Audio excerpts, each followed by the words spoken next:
Hackett at his shoulder. Across into Van Zijden from the Netherlands. Hackett's starting to make a move.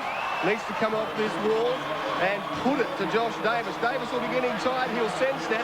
And Hackett's picked up the momentum and Australia back in front. He got a good turn too. Came strongly off the wall. So Hackett has regained the lead from Davis. And as I mentioned earlier, a battle royal going on behind them. Good swim by Meadows of the Great Britain team. And Van Zijden is there as well. But look at Hackett. He's pulled away in the last 25 or 30 metres. He's out by 3/4 of a body length. Surging finish. So the split for Hackett, 1:48.41, and now the kid, Ian Thorpe's in the water. I'll tell you, how good is this? That is like a Mer Cruiser. That's an outboard motor, those feet driving. I mean, that is just... I can't believe it. I mean, quite often, very rarely I do get caught for words, Bruce, but I watch this kid swim. And then when I heard his time, 1:47.6, he just swam cool, he swam smart. And I knew that once Malchow hadn't had him with 75 to go, the Aussies had just blown them away. And thanks to a 15-year-old schoolboy from Sydney, now they are riding high and have done the second fastest time since Adam took a bite out of the apple. Days, the technical side of it. The turning has been terrific. And again there, Thorpe showing evidence of that. He's out by a body length. In second place, Malchow, striving hard but getting no closer. Nice turn. Goes round 4:28. Good time. Consolidate now. This is the one. Put the head down, stay cool, and work the last 50. Thorpe takes them back down the pool. He's out by a body length and a half. In second place, Malchow. Great Britain, Andrew Clayton would be third. He's about 15 metres off the pace. But all eyes in this stadium on our leader, and Thorpe comes down to make his final turn. The American's been trying to make a move and hasn't made a dent in the 15-year-old Sydney sider. Thorpe is in clear water. The Australians are world champions. They are going to blow this away. Let's keep an eye for the world record splits. In fact, Thorpe is pulling away. He's out by a couple of body lengths now, and try as he might, Malchow can get no closer. Great Britain third. Still plugging on the Netherlands. They've swum a pretty good leg here, but it's Australia well clear. They come down to make this final change. 5:25 is the world record split. So he split 1:47.67, the same time as Klim, and now Daniel's in the water. What a terrific swim. A little slow to change over there, but hey, it was safe, and that was a smart thing to do by Daniel Kowalski. There's no point going for the big changeover and nailing it when you're 3 metres in front. He backed himself to know, hey, we've got the gold medal. Don't mess it up by doing a risky changeover. So smart work by Kowalski, and he really has come back strong, hasn't he? I mean, you've got to dip your hat to Daniel Kowalski. He's been in the shadow of Kieran for a long time. He's come back. He's here. Perkins isn't. Now he can say he's a world champion and set himself for the 1500 later in the week. And what a showdown. It's going to be the OK Corral. Well, the next minute and a bit was unforgettable. A piece of Australian sporting history. Trying hard is Dolan. Dolan about 10 metres back. Around goes Kowalski, then the final 100. 7:11.95 is the time we're looking for. Remember, if they break the world record, there's a 15-year-old in this team. How special is this? Kowalski on song, looking terrific, and Dolan has got a fight on his hand for the silver. A couple of them throwing out challenges. England, in fact, James Slater has moved past him. Slater to second place, and the Netherlands on terms with America. So America are faltering, but Kowalski turns for the final 50. This is a blowout. This is the World Championships, not the school sports, and Australia are giving it to them. 7:11.95, the world record. Watch that clock. Kowalski has about 28 metres to swim. Halfway back down the pool, Daniel Kowalski being urged on by this crowd. They're on song, and so is he. So is this Australian team. Kowalski driving for the wall now. Check that clock. He's just going to miss it. I think it's done. Just missed it. But a great gold medal swim for Australia. 7:12.48. That's a new Commonwealth record, new championship record. They just missed out on the world record. Kowalski's out of the water. Look at that. Come on, Australia. Stand up and cheer. Australia, world champions.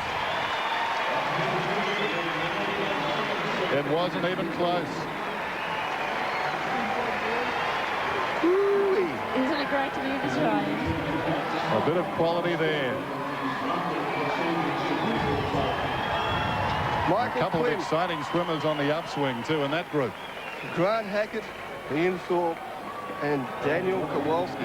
Thorpe there be very happy. 147.6 he did in that split. That's incredible for a 15-year-old. Daniel's changeover a little slow, but that's take nothing away from that. That was absolutely freakish. Good start by Thorpe, wasn't it? Great changeover. He nailed the changeover. And he was the difference. Malchow tried to make a move on Ian Thorpe with about 45 to 50 metres left to his swim. And Hackett was good because Davis put the word on him and he answered. Here's Linley. I'm down here with the world champions, the 4x200 freestyle world champions. Ian Thorpe, you've just shown the world what you're capable of. Yeah, it was amazing swim, you know. I dived in, we had a little bit of a lead on the Americans, and, you know, I really knew that we had to get a bit further ahead to be able to win this race. Michael, great lead off for the team. Was the plan to go for the world record or just get your team a good start? Basically just to get the team to a good start. It was all about having, you know, even good swims all around, and that's what we did. That's why we came up with a win. Grant, you had a brilliant last 50 for that change over to Ian. What was going through your mind in the last 50? I think I was just go for it. I said I want to really, really win this event. Australia hasn't won it in decades, really, and to come up here tonight in front of a home crowd at the World Championships and do that is fantastic. You've swum faster than any American team ever has. You set a Commonwealth record, a championship record. Dan, what was going through your mind before you leapt off those blocks? I didn't have a worry. I've got the future of Australian swimming and the future of Australian sport right here, and all I had to do was get in and touch the wall because I knew we were going to be in front, and the guys set up the lead. We just missed the world record, but like you said, it's the fastest team since the 1992 Olympics. That's a great feat. Congratulations. It was a fantastic moment. The crowd loved it. And a real sense of team there. I think we're going to get used to this picture. As Project, congratulations. They're fitting in quite well, aren't they? I reckon they like it. They're going to need the whole family to take the luggage home. So it's going to be full of gold medals. Michael Klim, 2 goals in 2 nights. Not bad at all. And 7 events. Still 5 to come. And, mate, how special is that? Ian, Yeah. 15. I mean, it makes me wonder if he's going to realise the enormity of what he's doing. Kowalski too, Dennis, because he was so tough on himself after Atlanta. He won individual medals in the 2, the 4, the 15, but he felt he'd let himself down badly. He had a couple of poor swims, and I feel tonight that the demons have come to rest for Kowalski, and that this has been a very important night for him. He went to Atlanta with such high expectations. It was a tough program for him. I mean, it started so well too when you think back to winning the 200 bronze medal early on, and we thought, well, it's tailor-made for a great series for him, but it didn't quite pan out that way. But you could see he was swimming, I think you'd say, Bruce, with an attitude tonight. No doubt about that, and we didn't think he'd make the team at one stage. He went into Brisbane with all sorts of doubts, and look at that. Australia, the Dutch and the Brits, an unlikely trifecta a week ago if you'd said that one in the 4x2. It's been an unlikely night, has it not? I mean, the USA have been relegated to 5th, and we thought it was a 2-horse race. Yeah, it's interesting to see the Germans and the Americans not placing there. I think in the past they've always been 1st and 2nd, but, you know, as we're seeing here tonight, and what Bruce said before about, you know, a person like Claudia Pole getting up for Costa Rica, it's just great to see the other countries.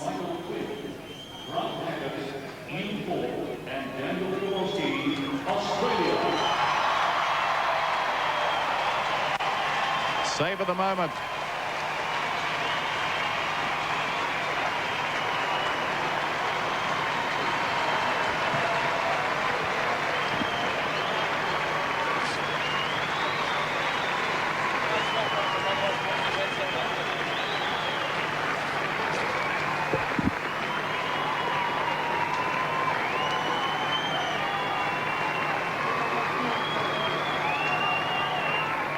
Might ask you just the highlight of the night for you.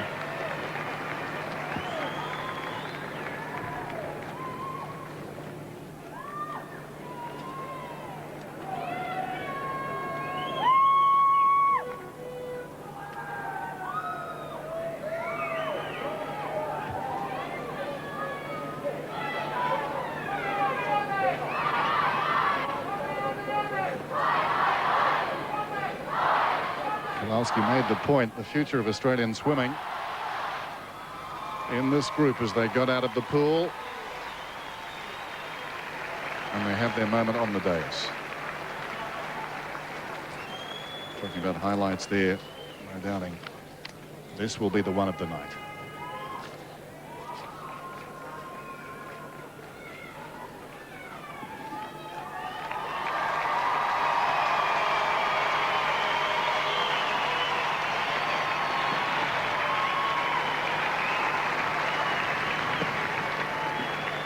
The winners of the silver medal, represented by Pieter van den Hoogenband, Mark van der Zuiden, Martijn Zijden, and Marcel Wouda, the Netherlands.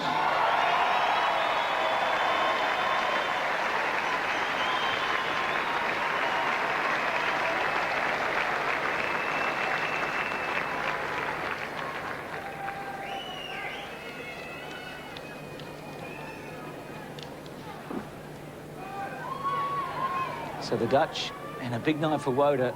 He swam his heart out in the medley, and here getting another silver medal in the 4x200. It's the second fastest time in the history of the sport. Only the unified team went quicker in Barcelona. It's quicker than any American team has ever gone. That's what the Australians have done tonight.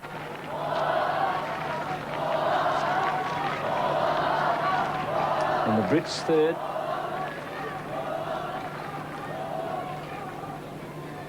Actually, Bruce, they seem to be an emerging team, Great Britain. They seem to have a lot of depth at the moment.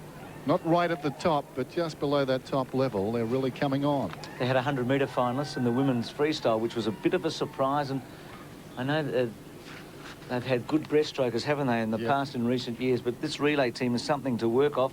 Remember Smith in Atlanta and his terrific battle with Kowalski for the silver. And Smith's here again in the 1500 and fancies his chances.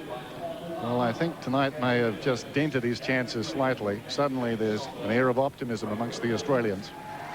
It'd have to be. Well, unofficially, I've got Thorpe splitting the same time as Klim at 1:47.67. He has the advantage of coming in third, Klim going off first, but Thorpe must be one of the 2 or 3 favourites now for the 400 with Hackett and Brembilla, maybe. Rosseline, and then in the 1500, well, Kowalski and Hackett are the favourites for sure. So as Dennis said, the Brits starting to emerge here. It's a great effort by them. And the Americans punctured in the end, didn't they? Davis really put it on in the second leg. And then they fell apart towards the end. Maybe asking too much of Dolan.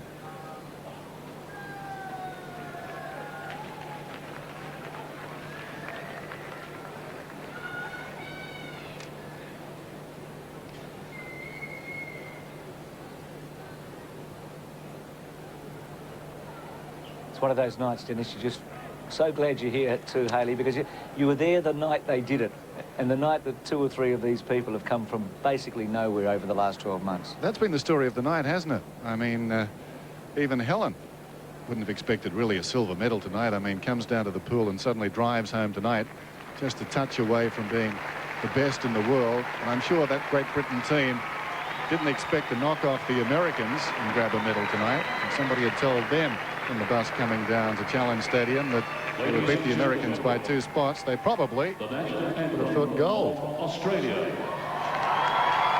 Well, here it is. Lap it up.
So the big moment of the night for all of us here in Australia.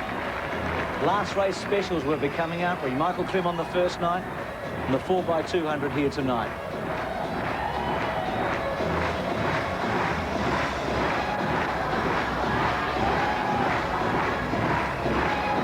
Get used to those names, Dennis. Klim, Hackett, Thorpe, Kowalski. They'll be reeling off your tongue throughout the next 5 nights. The golden voice from the West will enjoy calling those.